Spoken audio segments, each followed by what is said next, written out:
started. Hello, everyone, and welcome to Zephyr's Adjusted for Risk podcast from the shores of Lake Tahoe. As you know, the wealth management space has evolved greatly since I started in the industry some 20 years ago. I'm dating myself here, but some 20 years ago. And the driving force behind that evolution has been technology. Well, today's guest is an industry leader in the wealth management space and has a great insight in the evolution of the wealth management space and the current trends impacting this space. I'm sure it's going to be a very insightful and timely conversation, and one that I'm very excited for.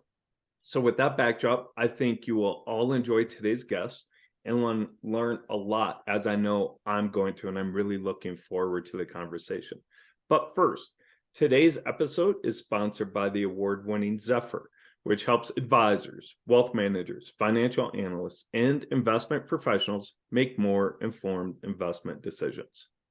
So I would like to welcome Charles Smith. Charles is a principal in the wealth and asset management consulting practice at EY. Charles has over 25 years of experience in the financial services sector, primarily in wealth and asset management, leading strategic and transformational projects focused on improving the client and wealth advisor experience. He has worked extensively with many of the top financial services institutions with a focus on product improvements, platform enhancements, and user-centric digital capabilities. He has deep knowledge of wealth product and platform areas and is an inventor on 8 U.S. patents on wealth-related process and product designs. So Charles, thank you so much for joining. It's an honor to have you on the show. Thanks, Ryan. It's great to be here. Thank you. Let's start. Let's get right to it. And let's start with the trends. What are some of the biggest and most popular trends currently impacting the wealth and asset management space that you're hearing and EY is hearing from your clients and just your other outreach within the industry? Sure. It's been a really interesting past couple of years. I think the pandemic really accelerated a lot of the opportunities for wealth and asset managers in the space, with more people spending more time looking at investments, wondering, what's the future going to be like for me? How do I plan for things like pandemics, right? How do I get the right advice to be successful? So we see a lot more interest from investors in different trends and technologies and products. I think number one overall has been, the advent of mobile technologies, or generally, right? The ability to have consistent experience between online, which is the way most people have accessed information the past 10, 15 years, and mobile, which is the way to go forward, right? Most firms now are looking to build out mobile technologies first and use mobile as the best way to reach, all investors, especially some of the younger investors who are coming up today. We're now getting more and more involved with planning and investing and other services that wealth managers provide.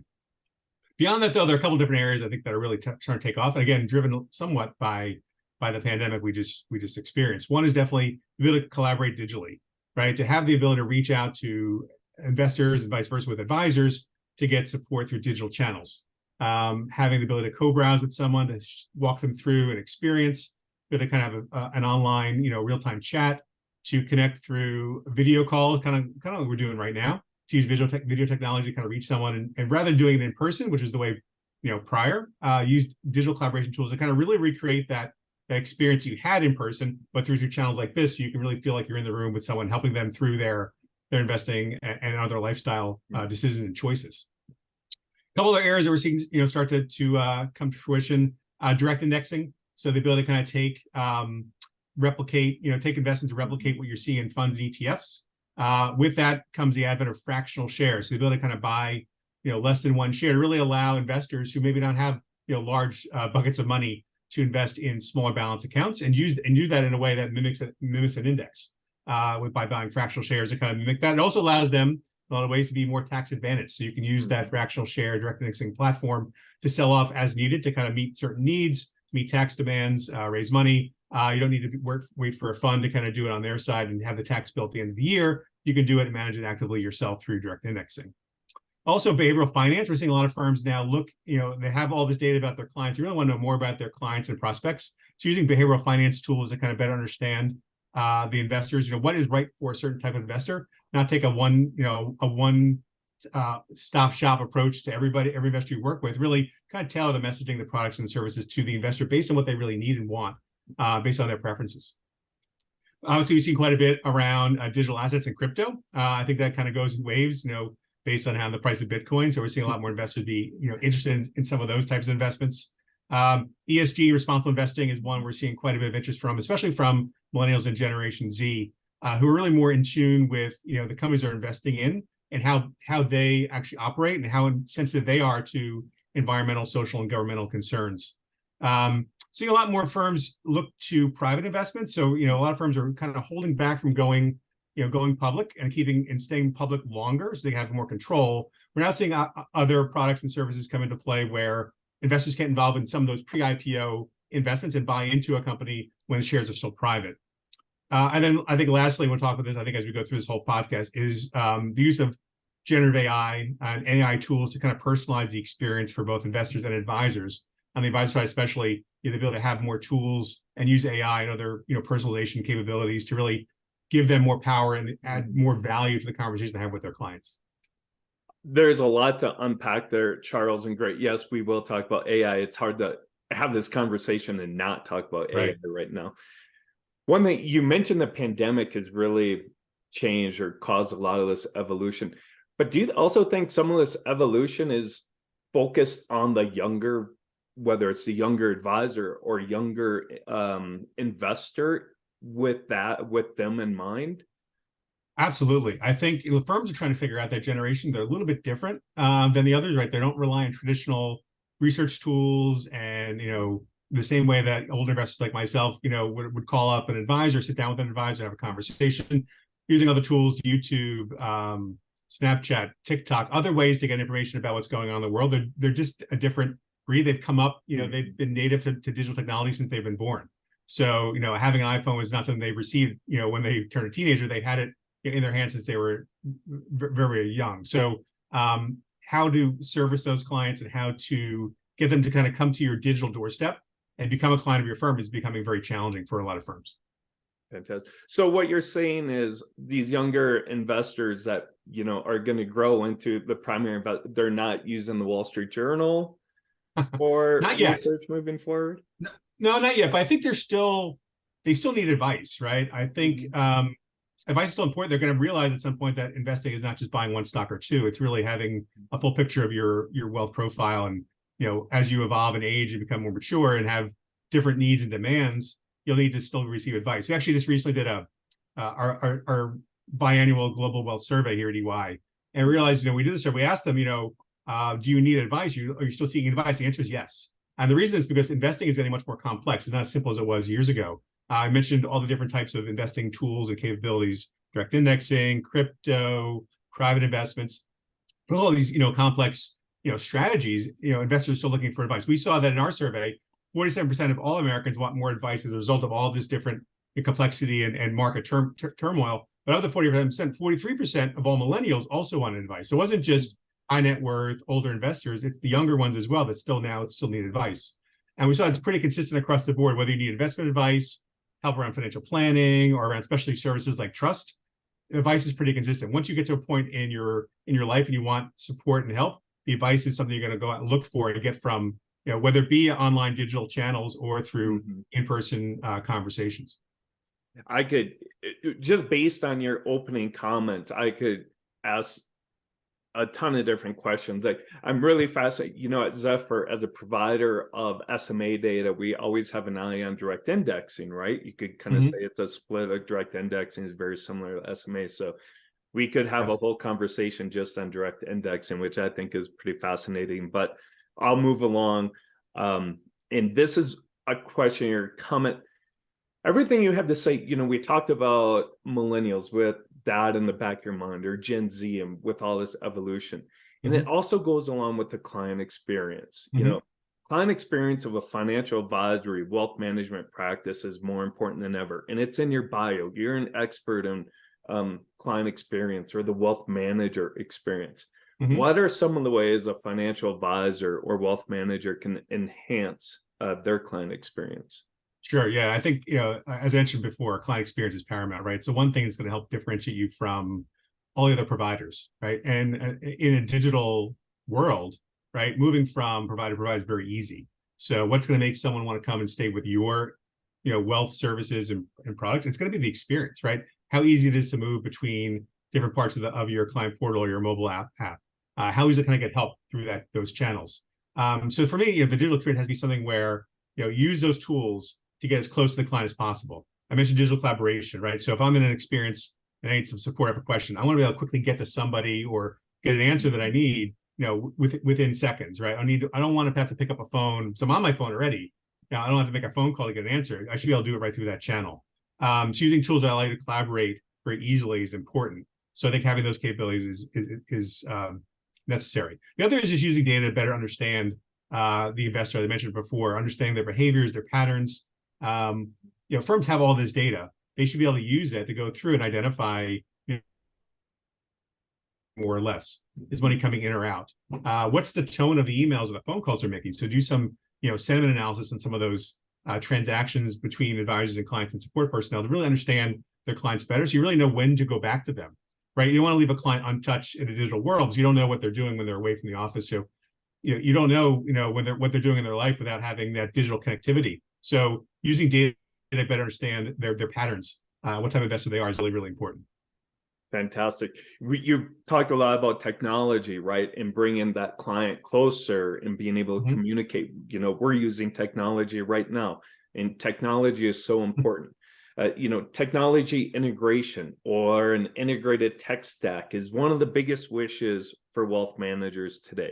What are some of the best ways wealth managers can implement an integrated technology solution? And are you seeing more integrated options being available to wealth managers? Yeah, there's so many options available. I think that's one of the things that we see with a lot of our clients is, solving that problem as to what does my tech stack look like?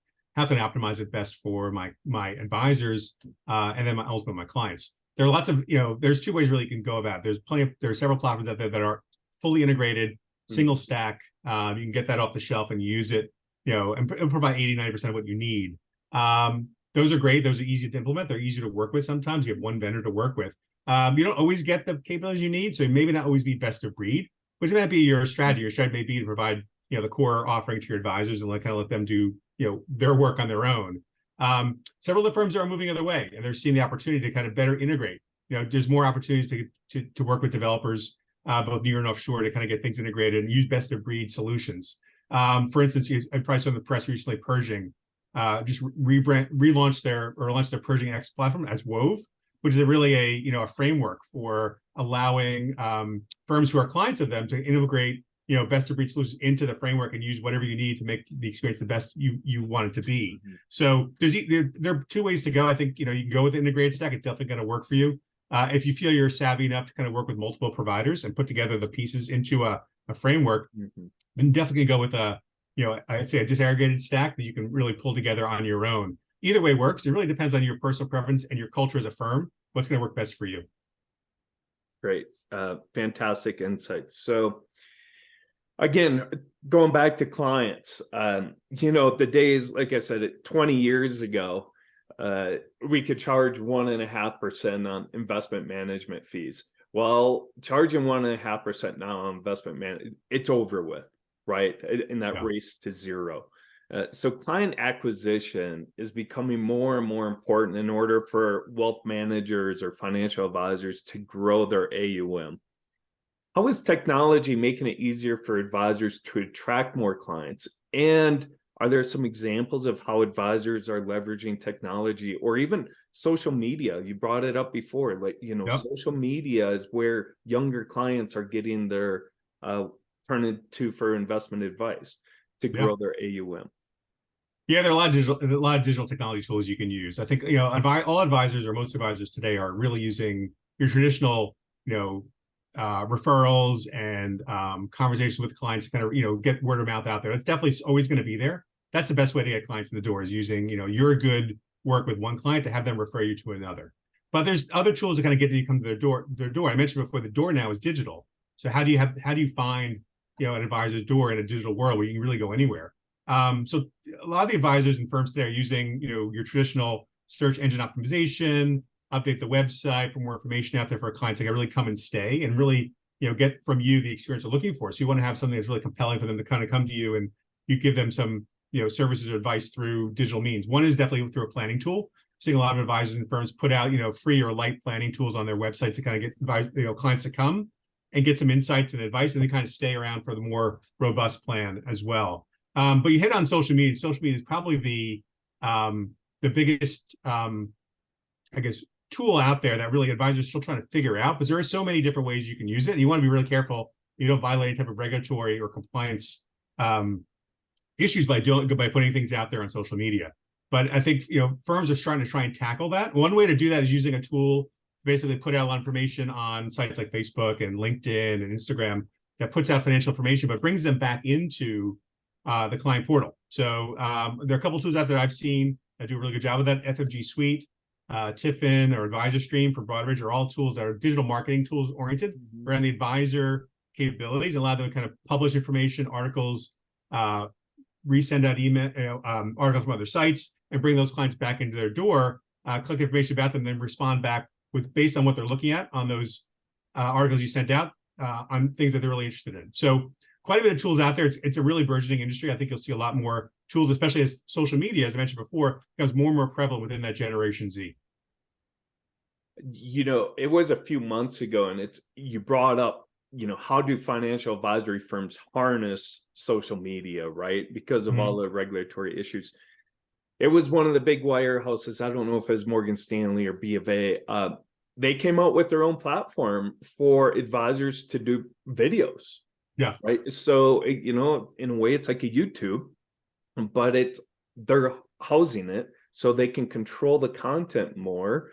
So their advisors aren't creating podcasts like this and putting it on YouTube, which are much more unregulated. Very important. Yeah, all those tools I mentioned before all have a compliance module to it that allow, before you send an article out on social media, to kind of go through a compliance check, make sure the article is safe to be sent, and then it can be sent out. But yeah, that's extremely important that you don't have any rogue advisors go out and sending things that they really shouldn't be. It's really, really critical. Yes, exactly. Are you seeing more financial advisors doing podcasts similar to this? Definitely some. I think definitely more in the independent channel than in the the firm oriented wirehouse big broker dealer. But I think you'll see more and more of that happening, because that's how people get information. We mentioned before, right? Riding the train in to the city. I listen to podcasts myself. If I had some, and it's financial related, I definitely listen to it. So if you're an advisor, you want to get some interest, right? Putting out a podcast, advertising it locally would be a great way to get clients to come into your door, because you're actually putting out information to showing that you're competent, you add value, and there's a reason why they should call you to come talk to you about their investments or their planning. Perfect. You brought up AI earlier. So let's spend the last few minutes or time talking about it, because we can't have this discussion without talking about AI. Right. A lot of my guests, lately we've been focusing on investments, and AI, as you know, is driven financial markets right now. You stamp AI on the company and it returns go to the moon, right? Yeah, you should rebrand Zephyr as Zephyr AI. Yeah. How about Zephyr AI? You do that. Yeah, there we go. Exactly. That's what we need to do. Right. I'll present that to marketing and the folks that make the decisions. There you go. But AI has been the darling of the investment community. Yes. But it's much wider scale. Tools like GPT have captured headlines recently for numerous reasons. How is AI going to impact the wealth management space? It's going to be tremendous. I think when you think about AI, right? AI has the ability to create a tool that can replicate what humans can do in certain cases, right? When it's trained properly and used properly. So there's so much activity in wealth today where advisors and home office personnel and support people are doing things that require a lot of manual labor, research, information gathering, right? There's a lot of work to kind of, let's say, pull together information about a client. You could use an AI tool to quickly search on a topic for a client or about a client's information or all the history about it you've done with the client, and pull it together very quickly in an intelligent way that's readable, that's presentable to someone quickly, it's going to save so much time and effort, right? I think advisors are a little bit afraid that it's going to replace them. I think there's always that opportunity for advice be provided automatically, but you can't replicate, having a conversation with a person yet, right? Not quite there. There's still a lot of nuances that the AI is not trained properly, right? Yeah, you still we can have a conversation, right? I don't think you and I are being replaced anytime soon, hopefully. But I think there's so much opportunity. We look, at least initially we're seeing is firms are looking mostly at the middle and back office ways to improve operations internally. They don't want to put anything just yet in front of a client, to that point earlier that it's not properly trained and they get false information or incorrect information, and it could be a risk. So using internally kind of improve operational processes, information internally, providing support to support personnel as clients' calls are coming in. That's a great use case right now. You can do almost immediately with some of the tools that are out there today. Client-facing stuff, I think it's got a little ways to go. You're seeing firms out there. JP Morgan's talked about patenting Index GPT, which would be their investor-facing tool. Not ready for prime time yet, but firms are looking at that direction. It's going to happen at some point, but for now, I think advisors should look at it as a way to improve their operational efficiency internally, use it as a way to make them more valuable to their clients. Interesting. And it goes back to the client experience, right? Improving, enhancing that client experience. You talk about advisors being worried they're going to be replaced. It wasn't all that long ago. Robo-advisory platforms were all the rage, right? And it was like, how are they going to replace? And they're still out there, but they haven't replaced a financial advisor because, like you said, and you said it earlier in the conversation, that younger clients, older investors, they're still going to need hand-holding advice, need help through their life cycle of investing. It's not going to go away. You answered my next question, is really, how do financial advisors capitalize on this emerging trend? And like you said, it's probably not emerging anymore. It's here to stay. Financial advisors should, get used to it. And how can they capitalize on AI? Yeah, I think one thing that I think I encourage everyone I talk to about AI is go out and test it, right? Go on ChatGPT, ask it some questions, right? Try DALL-E, create some images, right? Just to see the capability. It's mind-boggling what it can do eventually, but you want to be comfortable with it, right? It's like any new technology. If you're not comfortable with it, you can be afraid of it and not be able to use it properly. But I would go out and test some of the stuff out, right? Realize it's there to kind of elevate your offer, not replace you, right? Use it as a tool to kind of accelerate things you can do to increase your value prop. Make it a part of your offer. I think clients would be interested to work with an advisor who's so savvy, who knows AI, uses AI as part of the offer, but doesn't really completely replace what they do personally. Would make you like a really more appealing advisor for potential clients. So I'd definitely go out and test it. It's a great way to kind of become more comfortable with it. That's great advice, especially going back to the younger investor. You say, go to the younger investor and say that you have access to AI, or part of your planning or investment process includes AI. That's right. That's a step up from your competitors. Absolutely. Great conversation, Charles. So much to unpack there. Is there a fun story or interesting item, and it can be market related, investment related, or just something you've seen in the news recently? Yeah, no, I think fun story. I was thinking of something, to kind of close with. And we talk with younger investors quite a bit here. I think that's a very fascinating area for a lot of wealth firms to kind of explore. How would you service those younger investors? And the story I had is during the COVID, I like everyone else, I started getting more involved in my investing, and I brought my kids into it too. I have, essentially 2 teenagers and a preteen, and I said, hey guys, we're all home now. I'm in the wealth space. Let's talk about investing. I want you guys to become more comfortable with investing. I gave them each $1,000. I said, look, here's $1,000. Let's go out and let's find things for you to invest in. It was funny to see them react to that. Like, what did they do? They have $1,000. I told them they can only spend it on investing. They can't go to the mall or anything like that. So sorry. But what do you do with it? So my older son took it and he started doing research all over the place. He was on YouTube, social media, watching, he was talking about different types of investments you want to get into. He's all tech focused, but things he ended up buying. He ended up buying like 3 or 4 different tech related stocks. Not things he used. Tesla's one. He loves Tesla. Okay. Loves the Cybertruck. But a couple other things like a chip maker, and he's kind of getting all these different things he really thought was a great opportunity. So he really did all this super research and came up with 3 or 4 different things. In our survey, we actually did some research on behavioral. We came up with 2 types of investors. One's a maximizer, which he is. He's a maximizer. He actually goes out and does all the different things you need to do to research it, come up with the optimal best solution. My two younger kids are a little different, a little bit younger. I said, here's $1,000, go invest. My daughter's like, I watch Netflix a lot. Can I buy Netflix? I'm like, sure. Yeah. Buy Netflix. She's like, well, I'm on all the time. I really like it. It's a great product. I'm just gonna go buy that. My younger son, like, he loves his iPad. He was like, can I buy Apple?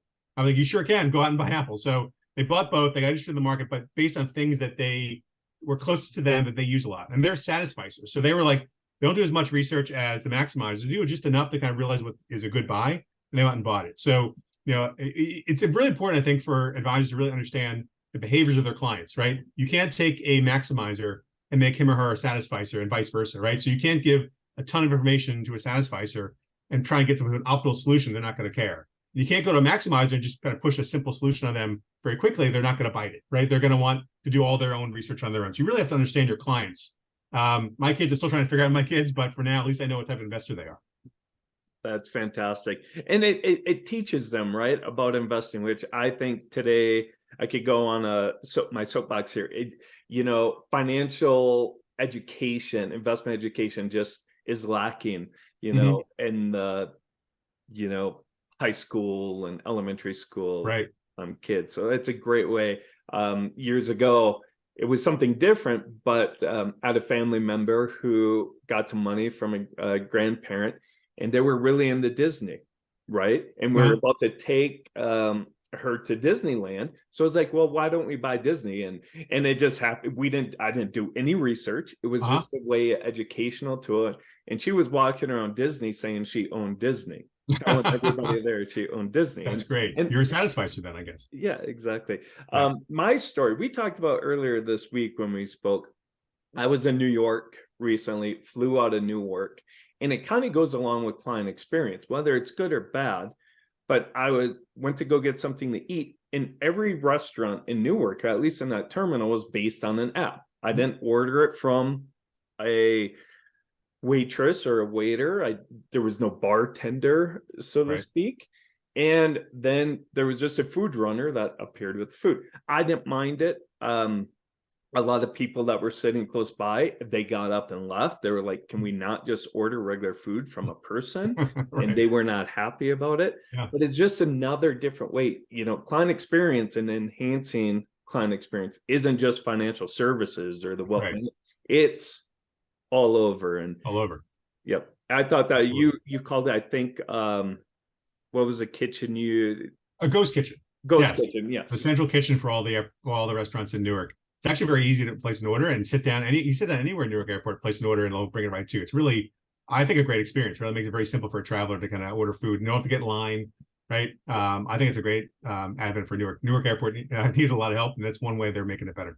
And I thought that too. I had to get some work done, and I didn't think about it at the time, but I was sitting at just a table. I could have just ordered food and had it delivered. That's right. There's a lot of benefits to it, but with change and with technology, a lot of people don't like it either. No, everyone's a little bit different, as we talked about, right? Yes. Charles, thank you so much for coming on. It was a fantastic show. I love that I have you on again in the future, talking maybe more a little about AI or direct index, and what you're seeing in this space to help our audience and financial advisors in the industry learn more about how they can become more efficient in their practice. Sure, Ryan. Love to come back on. It's great talking to you. Perfect. Thank you, everyone, for listening to this episode of Zephyr's Adjusted for Risk podcast. You can watch all of our podcasts on the Adjusted for Risk YouTube channel, as well as on Spotify and iHeartRadio. Thank you so much, and have a great rest of your week.